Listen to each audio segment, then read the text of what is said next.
All right, today we're going to look at section 4.1, which is kind of a foundational section. It'll kind of set us up to do some of our study of some different types of mathematical relations over the next couple chapters. Kind of going back and looking at the concept of what is a mathematical function. So a function in general is going to be a relationship in which each input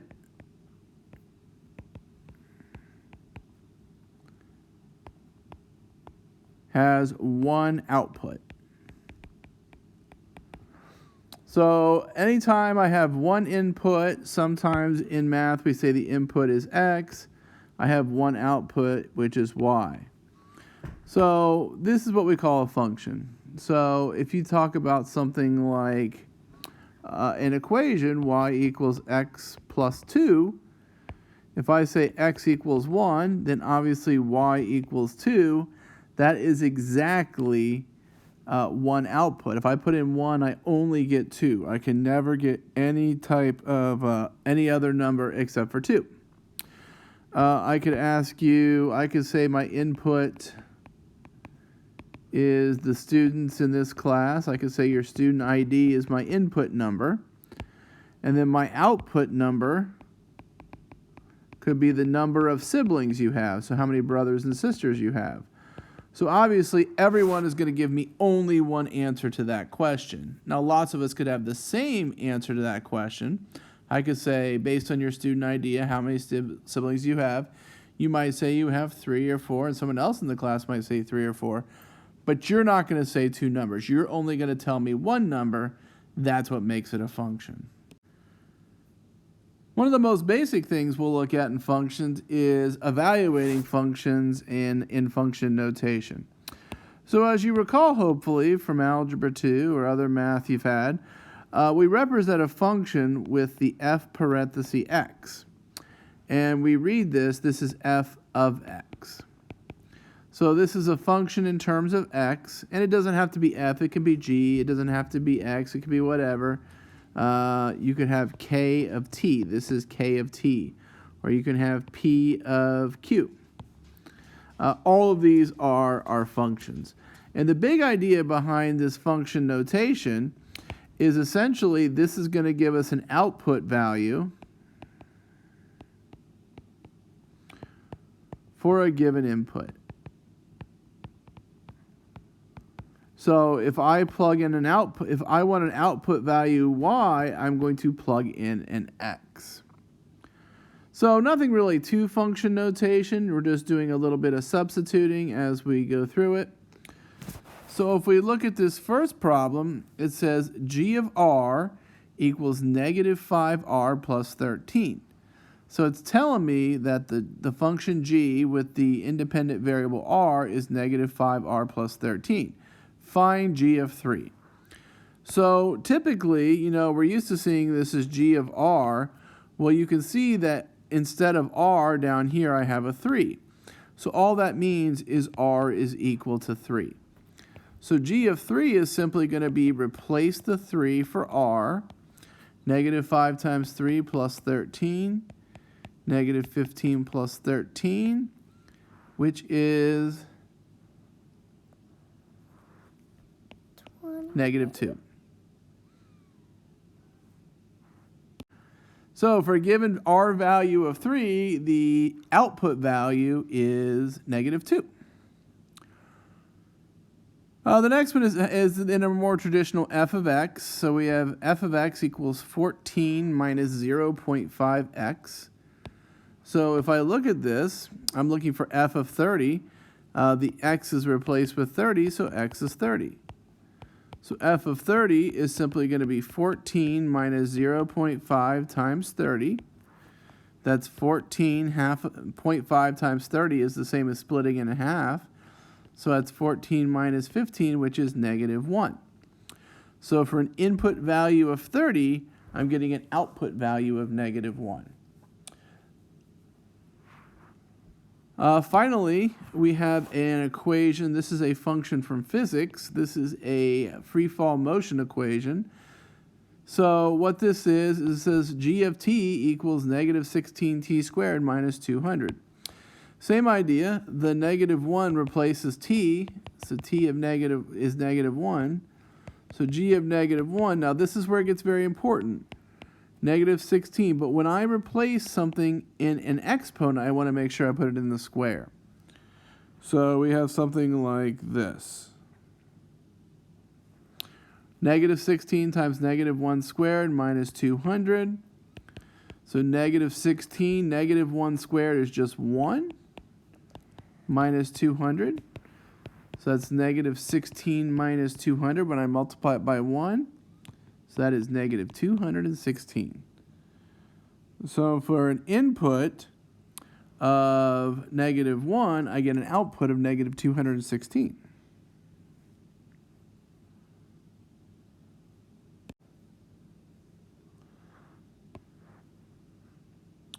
All right, so that's fine. Using function notation is pretty simple. But what we're going to also look for functions, we're going to look at its graph. So when you're looking at evaluating a function from its graph, it can be, one thing could be a graph with just a simple points. It could be a connected graph, a continuous graph. All those are possibilities. So when you're evaluating a function from its graph, remember all the points on a graph are x, y. For a function, we generally say we have inputs and outputs. So our inputs are generally x and our outputs are generally y. But if you think about x and y, x is your input, your output is y, or your output could just be f of x. So generally we can say points on the graph of a function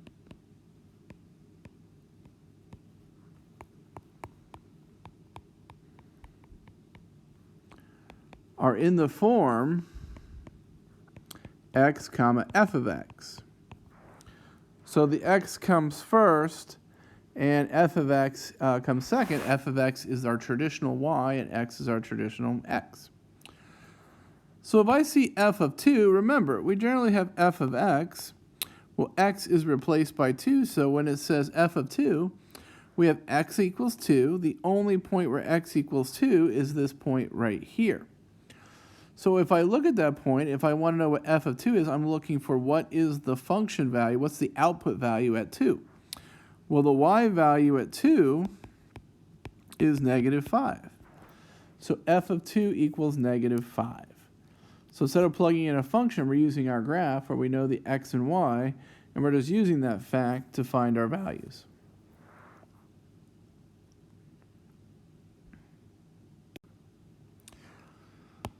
So let's look at a couple other ones. So here is one where we have, all right, we have this graph that's kind of connected. Now again, it's going to assume that's going to kind of go off the page on both directions, kind of continue forever. We're not going to need to know that fact though, because what it does is g of 7, which means x equals 7. So if I go on my graph to x equals 7, here is the point with x equals 7. So the y value there is just simply going to be 4. So that's given us the point 7, 4, where the x is 7, and then the y, or the f of 7 value, is 4. Now conversely, we can also ask for this graph. We can say if g of x equals 7, then what does x equal? Now g of x is unknown, so in this case we don't know x, but we know g of x is 7. So that's our output value, so we could kind of consider this to be a y of 7 because this is our output value. So if you look on this graph, where has a y point of 7? Well, that would be at this dot, and this dot, and this dot. So those are the points, at least on the graph, where you would have this. I guess it would be this point too. It would be these 4 points where the y is 7. And we just got to figure out what those x's are.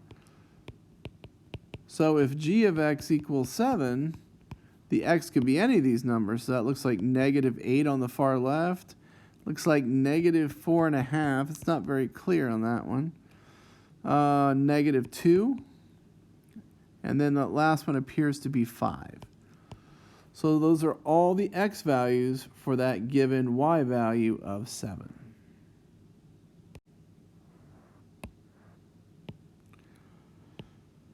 So let's look at this other graph. This is some function g of x. So this is our g of x function. We have all these points. So g of negative 9.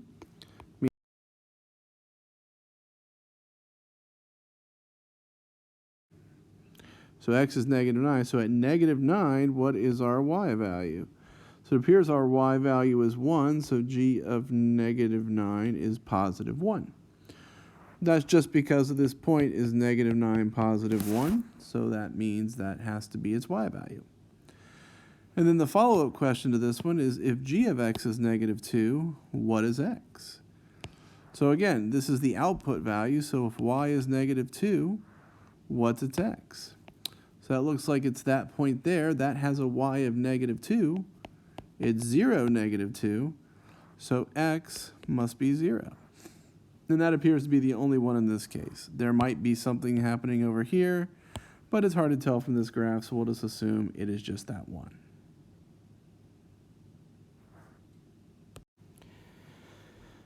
Finally, the big difference between equations and functions is generally functions are explicitly defined, which means they are f of x equal to something. But the key feature is the f of x has to be by itself. Where an equation could be all mixed up. X squared plus y squared minus y equals 3x squared minus 2. Something like that. So if you have an equation and you want to write it in kind of function notation, the big idea is the f of x has to be by itself. But as we said, to be a function, the f of x or y must be alone, must be isolated. Because like we said, the output value y is the same as f of x, so if you want it in function notation, you have to have the y by itself. So if we look at some of these examples, these are not in function notation, and I can't really put it in function notation until I get y by itself.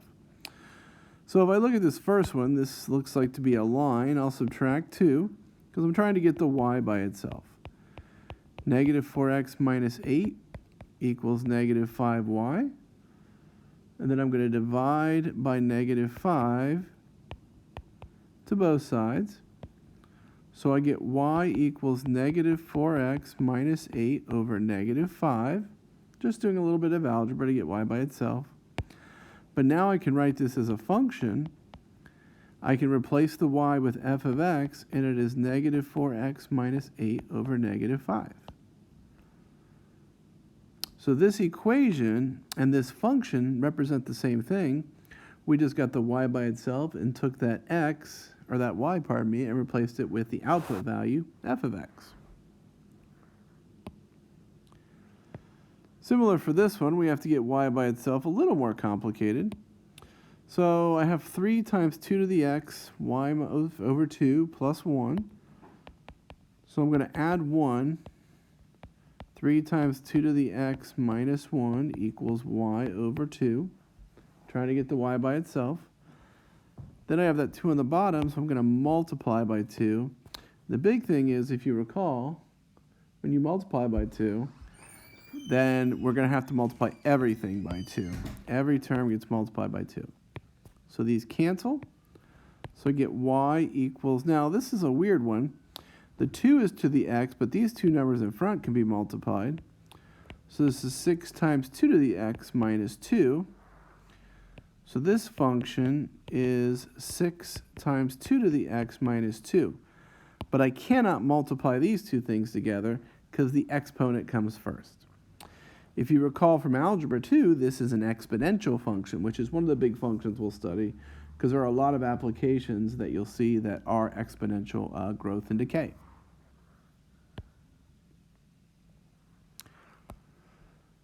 Finally, our last function, well, soon-to-be function is this, 16x squared minus 400 equals 200x minus y. So I have to get y by itself. There's only one y, which is good. So I'll go ahead and subtract the 200x just to get it out of the way. Now, this is not a requirement, but I like to write it as this, kind of put the x squared first, and then the x term, and then the constant equals negative y. But y is still not by itself. It's got that negative 1. So I'm just going to divide everything by negative 1. Negative 16x squared plus 200x plus 400 equals y. So my function, because I can replace y with this f of x, negative 16x squared plus 200x plus 400. So nothing too tricky, just getting the y by itself. And then that's going to, of course, represent our f of x.